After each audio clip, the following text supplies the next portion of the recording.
வணக்கம். 5 மாநில தேர்தல் பரபரப்பா நகர்ந்து போயிட்டு இருக்குது. அது சார்ந்த கருத்து கணிப்பு முடிவுகளை நம்ம பார்த்துட்டு இருக்கிறோம். இந்த வீடியோல நாம வடகிழக்கு மாநிலங்கள்ல ஒன்றான அசாம் மாநிலம் சார்ந்து பேச போறோம். அசாம் மாநிலம் 126 சட்டமன்ற தொகுதிகளை உள்ளடக்கியது. 64+ இடங்களை பிடிப்பவர்கள் மெஜாரிட்டியோடு ஆட்சி அமைப்பார்கள். தற்பொழுது என்டிஏவினுடைய அரசாங்கம் பிஜேபி ஆட்சியில இருக்கிறாங்க. ஹிமந்த பிஸ்வா சர்மா மாநிலத்தினுடைய முதல்வரா இருக்கிறாரு. Congress and BJP regional party அப்படின்னு சொல்லிட்டு 3 முனை போட்டியா இருக்குது அசாம் மாநிலம். யாருக்கான வெற்றி வாய்ப்புகள் இருக்குது அப்படின்னு சொல்லிட்டு பீப்புள்ஸ் பல்ஸ் அவர்கள் தேர்தலுக்கு முந்தைய கருத்து கணிப்பு முடிவுகளை வெளியிட்டு இருக்காங்க.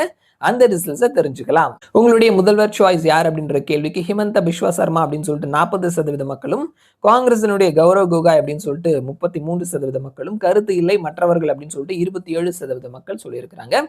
வாக்கு சதவீதம் அப்படின்னு பார்த்தோம்னா காங்கிரஸ் 36.5% வாக்கையும், பிஜேபி 39% வாக்கையும், ஏஜிபி 7%, பிபிஎஃப் 5.5, மற்ற கட்சிகள் எல்லாமே வந்துட்டு 5க்குள்ள இருக்கிறாங்க அப்படின்றது கவனிக்க முடியுது.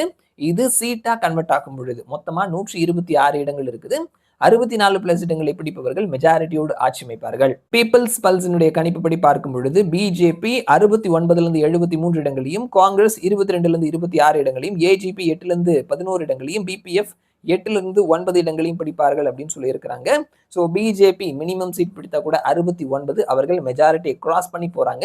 ஸோ பீப்புள்ஸ் பல்ஸினுடைய கணிப்புப்படி பார்க்கும் பொழுது அசாம்ல தற்பொழுது இருக்கக்கூடிய ஆட்சியை தொடர்வதற்கான வாய்ப்புகள் இருக்குது. பிஜேபியினுடைய ஆட்சியை தொடர்வதற்கான வாய்ப்புகள் இருக்குது அப்படின்னு சொல்லிட்டு தேர்தலுக்கு முந்தைய கருத்து கணிப்பு முடிவா சொல்லியிருக்கிறாங்க. வெயிட் பண்ணி பார்க்கலாம் என்ன நடக்குது அப்படின்னு சொல்லிட்டு. மறுபடியும் நான் உங்களை இன்னொரு வீடியோல சந்திக்கிறேன். அது வரைக்கும் நன்றி.